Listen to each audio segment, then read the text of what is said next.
Welcome to यार YouTube channel और खेल का खुलासा में आप लोगों को बहुत बहुत खुश आमदीद। और अभी हम बात करने वाले हैं बीबीएल 2022-2023 के 43वें मैच के हवाले से जो खेला जा रहा था एससीजी स्टेडियम सिडनी में। और ये मुकाबला था Sydney Sixers versus Perth Scorchers के। पर्थ स्कॉर्चर्स ने टॉस जीतकर पहले बॉलिंग करने का फैसला किया और मुकर्रर 20 ओवर में सिडनी सिक्सर्स ने 151 रन बनाए बामुश्किल तमाम 5 विकेटों के नुकसान पर। देखा जाए तो 151 का टारगेट सिडनी के इस ग्राउंड के अंदर इतना बड़ा लगता नहीं है, बट जिस तरीके से सिडनी ने बॉलिंग की है इस गेम को बचाने के लिए वो नजर आई है। Since the beginning of the game जब स्कॉर्चर्स की बैटिंग स्टार्ट हुई they tried to pull back the game once again. कोशिश चल रही थी यही कि रन रेट मीट ना हो, और वही चीज क्या डेरिवेट करती जा रही थी आगे जाके विकेट्स कंटेन होती जा रही थी। यहाँ से रन बच रहे थे, वहां से विकेट लूज होना शुरू हो गए थे। इनिशियली 10 रन पे पहली विकेट गिरी, तब 1.3 ओवर हो चुके थे। 14 रन पे दूसरी विकेट गिरी तो 3.3 ओवर हो चुके थे। एंड आई थिंक इससे आप अंदाजा लगाइए कितनी टाइट बॉलिंग की है। लोअर देन 5 की रन रेट से इनको रन्स अवेलेबल हो रहे थे व्हाइल चेजिंग 151, और यही चीज शायद प्रेशर बिल्ड करती गई। बट दूसरे एंड पे इनके जो ओपनर थे स्टेफन एस्केनाजी, बजाहिर तो वो आखिरी ओवर तक क्या पूरे गेम ही खेल के बाहर आए, लेकिन यूजलेस हो गई उनकी 66 रन की इनिंग, क्योंकि क्रीज पे होते हुए भी वो उस मैच को जितवा नहीं सके। और ये सारा का सारा क्रेडिट तो वैसे पूरी सिडनी सिक्सर्स की टीम को ही जाता है, क्योंकि हर बॉलर ने अपने एंड से एक जबरदस्त बॉलिंग की है। स्पेशली शॉन एबट की बात करेंगे जिन्होंने बड़े इकोनॉमिकल बॉलिंग के साथ साथ 3 मेजर विकेट्स निकाल के दी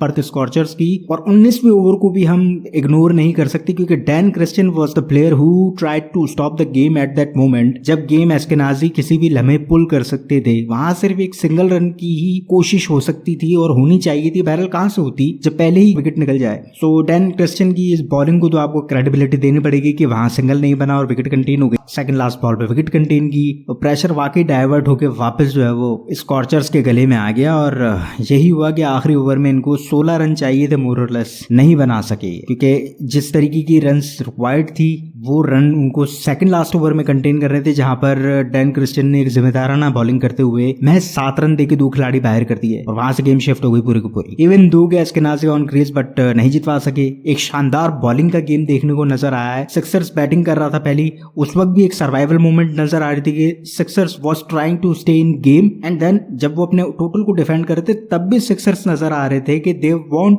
to take the game in their hand. वो गेम को तब भी अपने हाथ में ही रखना चाह रहे थे और किसी सूरत में गेम को कॉम्प्रोमाइज नहीं होने देना चाहते थे, और कामयाब हो गए। गेम को बचाने के चक्कर में ही गेम जीत गए वो। और आई थिंक कि ये एक शानदार बॉलिंग, शानदार batting from the side of Sixers not Scorchers, क्योंकि अहेड वही थे। टॉस उन्होंने जीता था, डिसीजन उन्होंने इनटेक किया था, सिक्सर्स ने उनको हर जगह पे 0 किया है। सो ये थी गेम की रिव्यू। जाने से पहले आप लोगों से गुजारिश है कि वीडियो अगर पसंद आई तो लाइक कीजिएगा, कमेंट कीजिएगा, शेयर कीजिएगा। चैनल पर अगर नहीं तो काइंडली सब्सक्राइब करके लाजमी चाहिएगा। शुक्रिया।